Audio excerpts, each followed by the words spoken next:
Thank you for joining us at Easter Reflections 2020 my name is Matt with Bundoran Bible Reflections. Today's topic is strange happenings, the unusual events surrounding the cross. We're living, aren't we, in very strange times at the moment, and few could have predicted the new normal we find ourselves in now, 6 weeks ago. Sometimes people ask me, why couldn't God make himself clearer? You may not have noticed some of these strange events that surround the very death of Jesus. They seem to be punctuation marks for humanity, grabbing our attention. Let's go and listen to the eyewitness account in Matthew's Gospel. The first thing that we notice is this spine-chilling darkness, and we see that in verse 45. From noon until 3 in the afternoon, darkness came over all the land. About 3 in the afternoon, Jesus cried out in a loud voice, my God, why have you forsaken me?" Midday to 3 o'clock, darkness came over the whole land. Luke records the sun stopped shining. Can you imagine the fright everyone got? Darkness is verified as far away as Egypt. Just to note, it was astronomically impossible to be a solar eclipse because it was a full moon, so the sun was on the other side of the earth. So what about this darkness? Why is the darkness?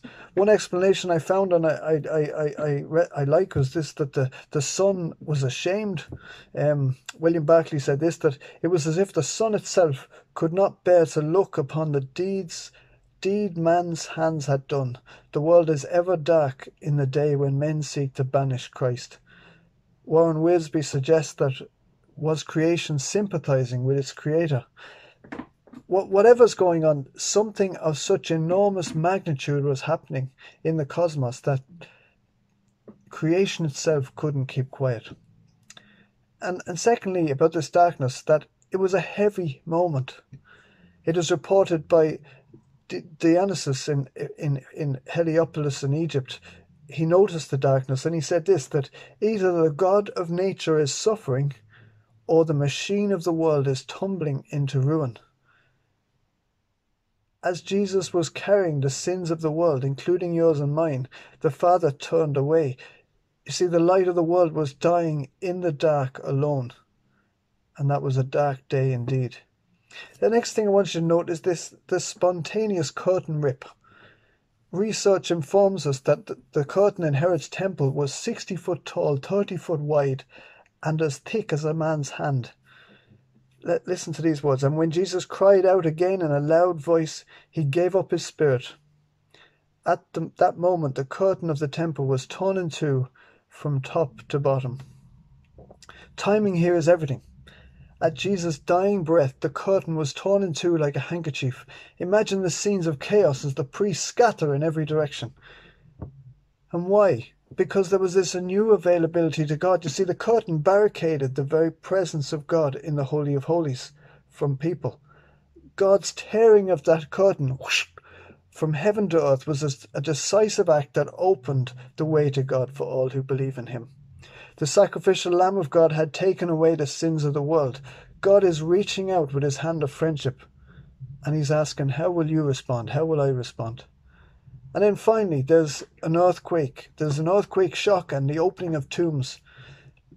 Verses 52 and 1, 2 and 3 here say, the earth shook, the rocks split, and the tombs broke open. The bodies of many holy people who had died were raised to life. They came out of their tombs after Jesus' resurrection and went into the holy city and appeared to many people. Earthquakes are frightening things, but they often depict judgment. And what we see at the cross is that justice had been done. A holy and a just God had punished his son Jesus as he bore the sins of many in a beautiful act of love and mercy, offering life to all who believe in him. The unexpected rising of dead people is certainly a headline grabber too, isn't it? And it simply declares that death is conquered. Surely all these strange events put together scream, wake up world and listen to Jesus. When the Roman centurion and those with him were guarding Jesus saw the earthquake, it says, and all that had happened, they were terrified and exclaimed, surely he was the Son of God. You see, the darkness, the curtain, the earthquakes, the dead rising, and the testimony of this Roman centurion all draw attention to the most pivotal moment in human history, that God's Son had come, suffered and died, And God says, examine this. And I would challenge you and encourage you to go and read the Easter story this week.